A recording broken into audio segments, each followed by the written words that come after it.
ये तृणमूल का जो दूत है, उसका जो प्रोग्राम है दीदी दूत, उन्हीं लोगों का काम है। दिन के उजाले में वो मोहल्ले में घुस नहीं सकते, उसका वो जनता का सामने मुंह दिखाने का लायक नहीं है, इसके रात के अंधेरा में आते और ऐसे करते हैं। हम ये सब तोड़फोड़ का राजनीति पसंद नहीं करते हैं। कहीं हो गया, लोग कर्मी लोग नाराज थे इसलिए कर दिया। Election commission the important body, if they don't give justice to the state and the people, then where the people will go? पश्चिम बंगाल में चुनाव को मतदाताओं को प्रभावित करने और उनको भयाक्रांत करने की कवायद की जा रही है। मुझे लगता है कि उसके अनुरूप चुनाव आयोग ने जो निर्णय किया है, सबको मिलकर के उसका स्वागत करना चाहिए।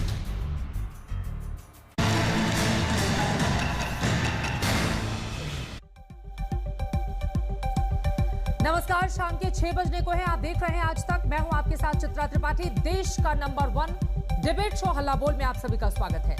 बंगाल में हिंसा कोई नई बात नहीं है, लेकिन चुनाव का बिगुल बजते ही तोड़फोड़ और खून खराबा पश्चिम बंगाल में इसने जोर पकड़ लिया है। कोलकाता के कारपाड़ा में बीजेपी के वैन को निशाना बनाया गया है। बीजेपी ने इस हिंसा के साथ टीएमसी की सियासत का बहीखाता खोल दिया है। राज्य की कानून व्यवस्था पर सवाल उठाते हुए ममता सरकार पर बीजेपी ने जोरदार प्रहार किया, लेकिन ममता बनर्जी 8 फेज में चुनाव करवाने को लेकर कल से ही आग बबूला हैं, जबकि बीजेपी से लेकर कांग्रेस इसे जायज ठहरा रही हैं। तो आज इसी पर बड़ी बहस करेंगे कि क्या चुनाव में हिंसा बनी ममता बनर्जी के गले की हड्डी? क्या बंगाल की रक्त रंजित सियासत पर लग जाएगा पूर्ण विराम? बंगाल में आखिर क्यों कराने पड़ रहे हैं 8 चरणों में चुनाव? इन सारे सवालों के साथ और भी सवालों की होगी तीखी बौछार, लेकिन सबसे पहले हमारी एक खास रिपोर्ट देखिए।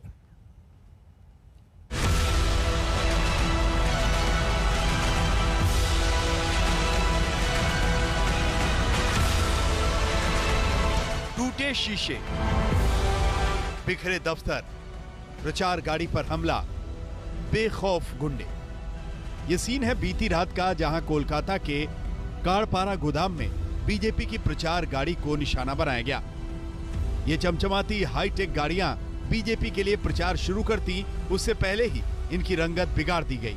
यही वो व्हीकल्स हैं जिन पर कल रात को बीजेपी का कहना है कि वहां पे पथराव हुआ है, तोड़फोड़ की गई है, एलईडी स्क्रीन तोड़े गए हैं, जो विंड स्क्रीन है उसको भी तोड़ा गया है। क्या हुआ था बताइए। दादा, जो हुआ तो आप लोग देखा है, लेकिन इतना बुरा हुआ। देखिए वहाँ जो मीडिया ये है, मतलब जो हमने शीशा है, उसका बाद मेटल है, उसको भी कैसे तोड़ा हुआ, एक बार हम बोलूँ आप जाके देख लीजिए सर, कैसे देखिए। चलिए हम लोग रथ के अंदर आ गए हैं। ये वो रथ देख सकते हैं बनाया गया है, और यहाँ पे यहाँ के जो बीजेपी के कार्यकर्ता हैं जो रात में थे, वो लोग ये दिखा रहे हैं कि रथ के अंदर भी किस तरह से तोड़फोड़ की गई है।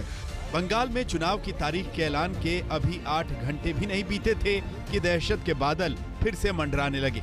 उत्तर 24 परगना में भी बीजेपी दफ्तर को निशाना बनाया गया।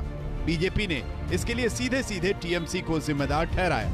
उसको पता है कि बंगाल का जो जनता है अभी मोदी जी को ले आने के लिए पूरा कोशिश करेंगे, और बंगाल का जनता अभी भारतीय जनता पार्टी सरकार को चाहेंगे, और मोदी जी का नेतृत्व में ये हो रहा है। इसलिए उसका जनता के ऊपर उनका विश्वास नहीं है, इसलिए तोड़फोड़ करके डरा के ये सब करने का चेष्टा कर रहा है, लेकिन ये सब कुछ भी नहीं होगा। जितना उन्होंने तोड़ेगा उतना भारतीय जनता पार्टी आगे बढ़ेगा। हालांकि टीएमसी की डिक्शनरी में इस हिंसा की परिभाषा अलग है। आप एक तो छोटा सा घटना बोल रहे हैं। हम ये सब तोड़फोड़ का राजनीति पसंद नहीं करते हैं। कहीं हो गया, लोग कर्मी लोग नाराज थे इसलिए कर दिया। उनको कहना कि लॉ एंड ऑर्डर सिचुएशन में बहुत ये कोई तोड़फोड़ कोई मरा है थोड़ी। उनको क्या कहना है, बार बार वो सवाल मुझे मत पूछिए। उनको जो कहना है कहने दीजिए, हम लोग अपना जवाब देंगे। बंगाल के चुनावी इतिहास का चरित्र रहा है हिंसा। इस बार भी चुनावी प्रचार में यह फैक्टर सिर चढ़कर बोल रहा है। यही वजह है कि चुनाव आयोग ने 8 चरणों में चुनाव कराने का फैसला लिया, लेकिन ममता को इसमें सियासी बू नजर आ रही है। আমি সর্বভারতীয় ইলেকশন কমিশনকে আমার অনেক অনেক অভিনন্দন, ধন্যবাদ এবং মোবারকবাদ জানাচ্ছি, বাধাই জানাচ্ছি যে তারা 5টা রাজ্যের ইলেকশন অ্যানাউন্স করেছে। বাংলায় 294টা সিট, 8টা ফেজে ইলেকশন কেন? কাকে সুবিধা করে দেওয়ার জন্য? একটু তো রেশনাল থাকবে election commission. We want election commission will have a highest regards. Now, like Election Commission, the important body, if they don't give justice to the state and the people, then where the people will go? ये ममता बनर्जी ही थी जो left के शासन में हिंसा को देखते हुए 1996 से 2011 के दौरान कई चरणों में चुनाव कराने के पक्ष में थी और इसकी मांग करती रही। 2011 में भी जब ममता ने ऐतिहासिक जीत दर्ज की थी, तब भी बंगाल में 6 चरणों में चुनाव हुआ था। अब ममता के सुर बदले तो बीजेपी ने जोरदार पलटवार किया।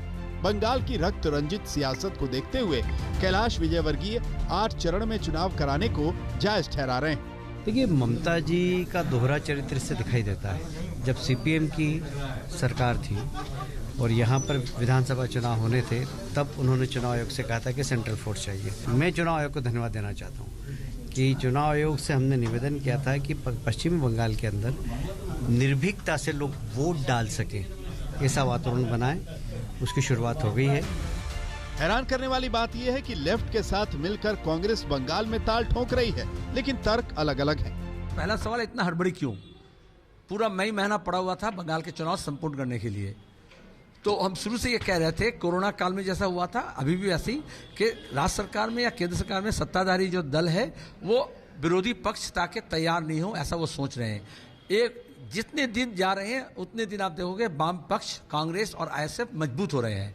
28 तारीख को ब्रिगेड का रैली मैदान में रैली है और आप देखोगे कि हम किस तरह से बीजेपी और तृणमूल दोनों को पछाड़ने के लिए तैयार हो रहे हैं। इसलिए इनको हड़बड़ी था और 8 फेज में हो रहा है। ये तो ममता को जवाब देना पड़ेगा। हम बंगाल में 34 साल सरकार चलाए हैं, कभी यह नौबत नहीं आई है।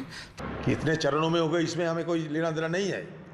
हमारे बस एक ही मकसद ये है कि हर हालात में इस चुनाव शांतिपूर्ण तरीके से निर्वाह करना चाहिए, जैसे कि हर आम वोटर वो बिना डर, बिना शंका, बिना भयभीत इस चुनाव में भाग ले सके। बस यही हमारा मकसद है। बंगाल के चुनावी समर में घमासान और तेज होने वाला है।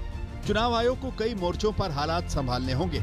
एक तरफ बदजुबानी को रोकना है तो दूसरी तरफ हिंसा पर फुल स्टॉप लगाना।